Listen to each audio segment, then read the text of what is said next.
యేసయ్య ఘననామంలో ఈ ఉదయకాలం 1 కొరింథీకి పరిశుద్ధుడైన పౌలు రాసిన పత్రిక 13వ అధ్యాయము 4వ వచనం నుండి వ్రాయబడిన కొన్ని విషయాలు. అంటే నిజమైన శిష్యుడుగా ఉండదగిన వాడు ఆయన పరిపూర్ణమైన ప్రేమతో ప్రభువుని ప్రేమించువాడు. నిష్కళంకమైన ప్రేమతో ఆయన దేవుని సేవను ప్రేమించువాడు.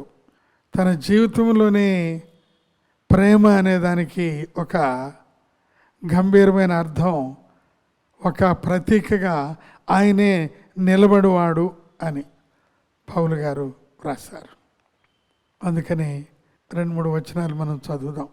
4వ వచనం, ప్రేమ దీర్ఘకాలము సహించును, దయ చూపించును, ప్రేమ మత్సరపడదు, ప్రేమ డంబముగా ప్రవర్తించదు, అది ఉప్పొంగదు, అమర్యాదగా నడవదు, స్వప్రయోజనమును విచారించుకొనదు, త్వరగా కోపపడదు, అపకారమును మనసులో ఉంచుకొనదు, దుర్నీతి విషయమై సంతోషపడక సత్యమందు సంతోషించును, అన్నిటినీ తాళుకొనును, అన్నిటినీ నమ్మును, అన్నిటినీ నిరీక్షించును, అన్నిటినీ ఓర్చుకొనును.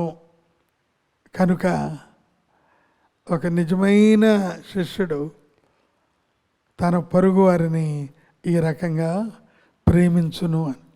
ఎంత శ్రేష్టమైన పిలుపు! నిన్ను ప్రేమించేవారిని ప్రేమించమని, నిన్ను ద్వేషించేవారిని ప్రేమించమని, నిన్ను ఇబ్బంది పరిచేవారిని ప్రేమించమని సిలువలో యేసయ్య చెప్పిన ఆ గంభీరమైన సత్యం మన జీవితాల్లో ఎంతో విలువైనది. నిజమైన శిష్యుడు చేయదగిన గొప్ప పని, గొప్ప కార్యం. ఈ నెల 22వ తారీఖు ఒరిస్సాలో రాష్ట్రంలో జరిగిన సంఘటన దేశంలో ఉన్న క్రైస్తవ జనాంగం ఎక్కువ మంది జ్ఞాపకానికి తెచ్చుకున్నారు.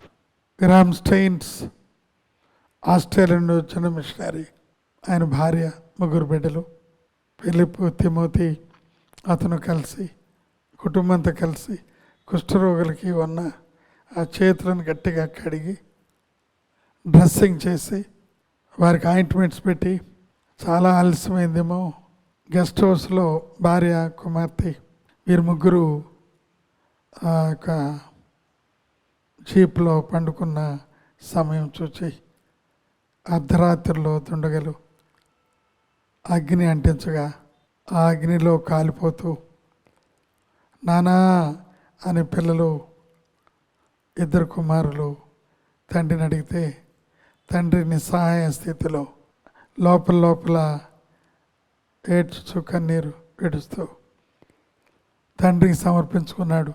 అయ్యా, ఈ రకమైన పిలుపుని మాకు ఇచ్చావయ్యా, నీకు వందనాలయ్యా అని. తదుపరి భార్యను అడుగుగా, నా భర్తను బిడ్డలను చంపిన వారిని నేను క్షమిస్తూ ఉన్నా అనే మాటకు వారందరూ ఆశ్చర్యచకితులై, ఇదెక్కడి ప్రేమ, ఇదెక్కడి ఓచ, ఇదెక్కడి స్టేట్మెంట్ అని వారందరూ ఆశ్చర్యపడ్డారు. అదే నిజమైన ప్రేమ. నిజ శిష్యుడు తన పొరుగు వారిని ఈ రకంగా ప్రేమించును.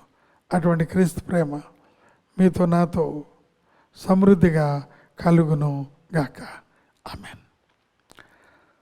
మహోన్నతుడైన మా గొప్ప తండ్రి, నమ్మకమైన మా దేవ, ఈ ఉదయకాలం మీరు మాకు ఇచ్చిన ఈ శ్రేష్టమైన ఈవులను బట్టి నీకు స్తుతులు, మాటలు.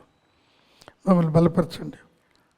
ఈ బిడ్డలంతో కృషి చేశారు ఆయన, టెక్నికల్ టీం వారిని ఆశీర్వదించండి, వారి అవసరాలు తీర్చండి.